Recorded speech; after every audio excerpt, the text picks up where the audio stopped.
السلام علیکم ناظرین، آپ دیکھ رہے ہیں ویس ویژن ٹی وی اور ہم حاضر ہیں اب تک کی تازہ ترین تبصروں اور تجزیوں کے ساتھ۔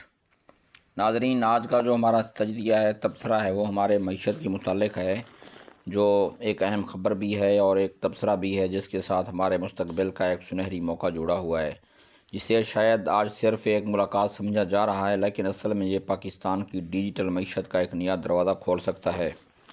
ہم بات کر رہے ہیں وزیر اعظم شہباز شریف کی ملاقات کی، جو علی بابا گروپ کے 6 رکنی اعلیٰ سطحی وفد کے ساتھ ہوئی ہے۔ اس وفد کی قیادت جیمز ڈونگ، جو علی بابا گروپ کے انٹرنیشنل مارکیٹ کے صدر ہیں، وہ کر رہے تھے۔ یہ ملاقات محض رسمی نہیں تھی، بلکہ ایک بھرپور معاشی ایجنڈے کے ساتھ ہوئی، جس میں پاکستان میں ای کامرس، برآمدات، نوجوانوں کی ڈیجیٹل تربیت، مستقبل کی سرمایہ کاری پر تبادلہ خیال کیا گیا ہے۔ وزیر اعظم نے واضح الفاظ میں کہا ہے کہ پاکستان کو ای کامرس کے ذریعے برآمدات بڑھانے کی اشد ضرورت ہے۔ ایسے بین الاقوامی پلیٹ فارم جیسے علی بابا گروپ ہماری اس منزل کو حاصل کرنے میں کلیدی کردار ادا کر سکتے ہیں۔ شہباز شریف نے اس ملاقات میں ایک اہم قدم اٹھاتے ہوئے اعلیٰ سطحی کمیٹی بنانے کی ہدایت کی، جو علی بابا گروپ جیسے اداروں سے اشتراک کو مزید مؤثر بنائے گی، ان کے لیے سازگار پالیسی ماحول پیدا کرے گی۔ انہوں نے کہا ہے کہ پاکستان کے 3 لاکھ سے زائد چھوٹے کاروباری افراد پہلے ہی علی بابا پر اپنی مصنوعات فروخت کر رہے ہیں، جن میں سب سے زیادہ مانگ ٹیکسٹائل، ہینڈی کرافٹس، لیدر اور فوڈ پروڈکٹس کی ہے۔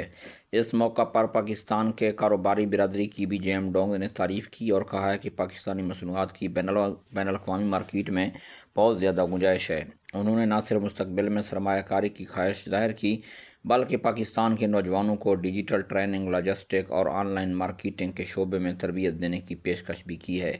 اگر یہ واقعی ٹریننگ پروگرام عملی شکل اختیار کرتے ہیں تو پاکستان کی لاکھوں نوجوان فری لانسنگ اور ای کامرس کی دنیا میں عالمی مقابلے کے قابل ہو جائیں گے۔ ناظرین، اس پوری ملاقات کو ہم صرف خبر سمجھیں تو اس کے اصل اثرات کو کھو دیں گے۔ یہ دراصل پاکستان کے مستقبل کی معیشت کی بنیاد بن سکتی ہے۔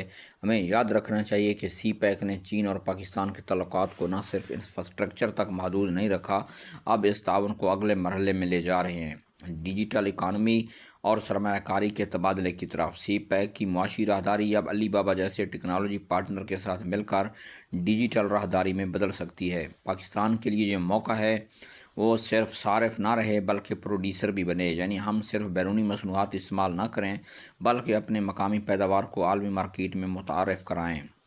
اس کے لیے علی بابا جیسا عالمی نیٹ ورک ہمارے لیے نعمت سے کم نہیں، مگر سوال یہ ہے کہ ہماری حکومت، بیوروکریسی، پالیسی ساز ادارے اس موقع کو سنجیدگی سے لیں گے؟ کیا صرف اجلاسوں اور کمیٹیوں سے تبدیلی آتی ہے، ایکشن سے اور عمل درآمد سے؟ اب سوال یہ ہے کہ حکومت جس کمیٹی کا اعلان کیا ہے، کیا وہ علی بابا گروپ کے ساتھ مل کر ایک جامع نیشنل ای کامرس پالیسی بنائے گی؟ کیا وہ نوجوانوں کی تربیت، چھوٹے کاروباروں کو سبسڈی اور ٹیکس میں نرمی جیسے عملی اقدامات کیے جائیں گے؟ کیا پاکستان کا موجودہ ڈیجیٹل انفراسٹرکچر، خاص طور پر رورل ایریا میں، اس قابل ہے کہ وہ عالمی آرڈر کی فراہمی کر سکے؟